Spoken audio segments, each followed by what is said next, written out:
નમસ્કાર, આપ જોઈ રહ્યા છો નેશન પ્લસ ન્યૂઝ. હું છું આપની સાથે હેતલ ભગત. મુંબઈની બેંકના 122 કરોડના કૌભાંડમાં સામેલ મેનેજર વડોદરાથી ઝડપાયો છે. મુંબઈની ન્યૂ ઇન્ડિયા બેંકના 122 કરોડના કૌભાંડમાં સામેલ બેંકના મેનેજરને ડીસીબી પોલીસે ઝડપી પાડ્યો છે. વધુ તપાસ માટે આરોપીને મુંબઈ પોલીસને હવાલે કરવામાં આવ્યો છે.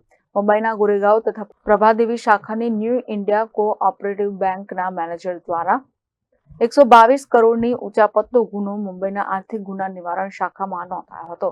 પોલીસની ધરપકડથી બચવા માટે આરોપી કપિલ કલ્યાણજી ડેડિયા નાસ્તો ફરતો રહેતો હતો. આરોપી વડોદરામાં સંતા હોવાની માહિતી ડીસીબી પોલીસને મળી હતી, જેથી પીઆઈ આરજી જાદવની સૂચના મુજબ સ્ટાફે ટેકનિકલ સર્વેલન્સની મદદથી આરોપી કપિલને નવા યાર્ડ વિસ્તારમાંથી ઝડપી પાડ્યો હતો. વધુ તપાસ માટે આરોપીને મુંબઈ પોલીસને હવાલે કરવામાં આવ્યો છે.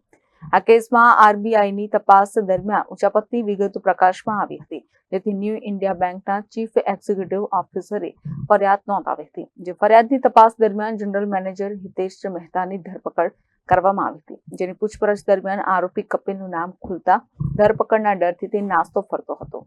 Report nation plus news Vadodara. સમાચારોના સતત અપડેટ મેળવવા માટે અમારી નેશન પ્લસ ન્યૂઝની યુટ્યુબ ચેનલને સબસ્ક્રાઇબ કરો, બેલ આઇકન દબાવો અને જોડાયેલા રહો ફેસબુક, ઇન્સ્ટાગ્રામ અને ટ્વિટર પર.